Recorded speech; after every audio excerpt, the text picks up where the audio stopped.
Think about the last time you went grocery shopping and felt, just for a second, that something was wrong.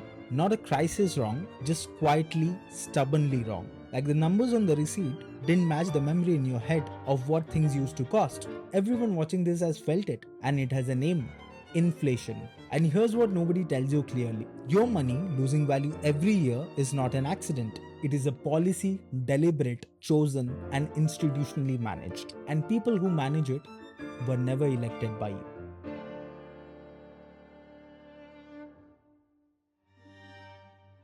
Inflation is the rate at which the purchasing power of your money declines. The same money buys less than it did before. 100 rupees in the year 2000 had the purchasing power of roughly 450 rupees today. No crisis caused that, it happens slowly, a few percent a year, compounding every decade. Even a modest 4% sustained 18 years can cut your savings purchasing power nearly into half.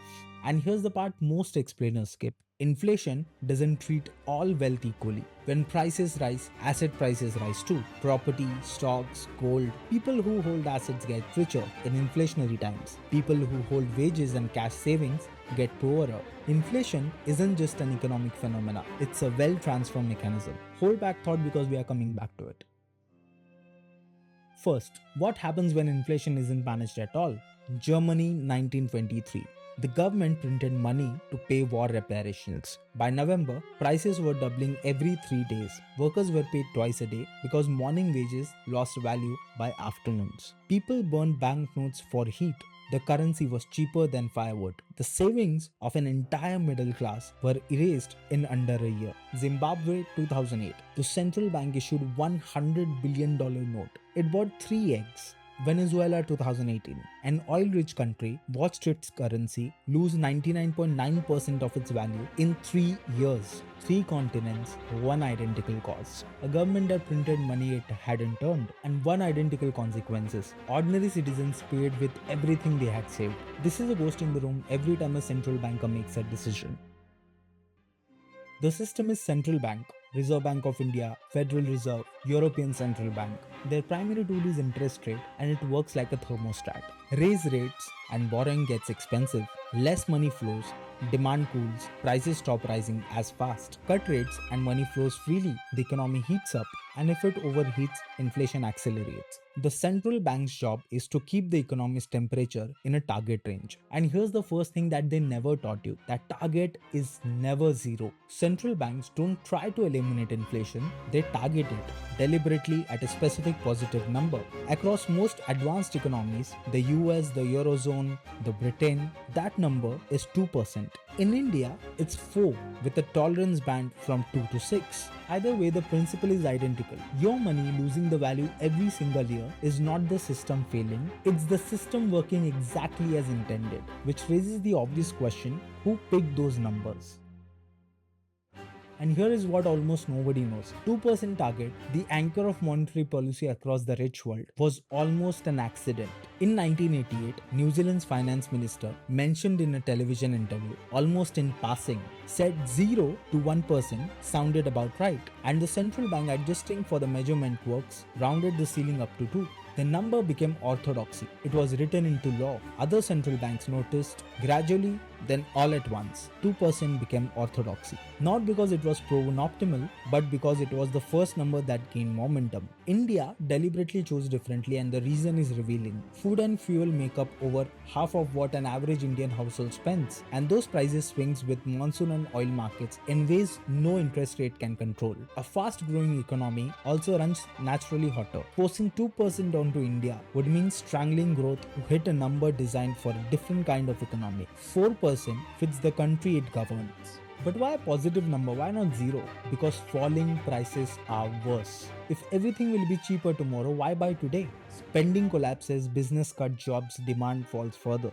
A downward trap. And Japan spent nearly 3 decades exactly into that. A small positive target is the price global economy pays to avoid something worse. These targets aren't laws of nature, they are judgments made by people that you never voted for. And sometimes those judgments fail and you live through the proof. Between 2021 and 2023, the world suffered its worst inflation in 4 decades. Three forces collided. COVID shattered the global supply chains, Russian invasion of the Ukraine sent energy prices soaring, and the unprecedented money pumped into the economies during the pandemic necessary to prevent collapse came flooding back out, chasing too few goods. Central banks, the institutions whose entire job is anticipating this, called it transitory.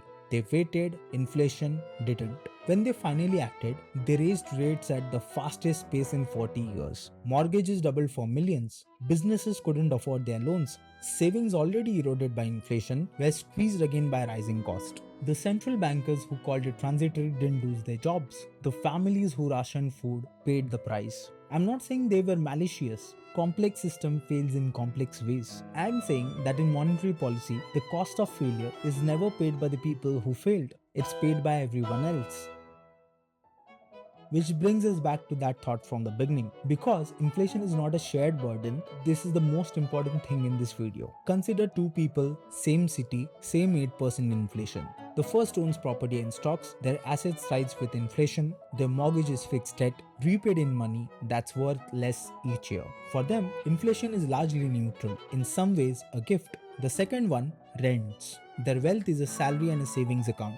Rent rises, grocery rise, their salary, if they are lucky, rises by less. Every month, quietly, they are little poorer than month before. Not because they were careless, because the system transfers value from the wages and savings towards the assets. Add one more layer to it. Poorer households spend a far higher share of income on food and energy, the two categories that spike hardest. A 20% rise in the food prices is an inconvenience for a wealthy. For a household, spending 40% of its income on food, it's a crisis. Inflation is often called a tax. That's more accurate than people realize. But it is one of the most regressive taxes there is. Heaviest on those who are least able to carry it, and gentlest on those who need less relief. The system isn't broken. This is how it was designed to work.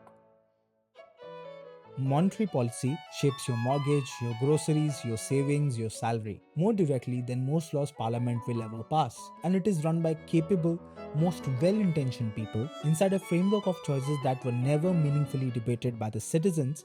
The effect, the targets, the trade-offs, the question of who answers when it goes wrong. You don't need to be an economist, but a citizen who understands it, who knows who is making decisions on their behalf, can ask better questions, and recognize when an institution that exists to serve them is failing to do so. Your money will be worth less next year than it is today. That has already been decided. The only question is whether you know by whom and whether they got it right.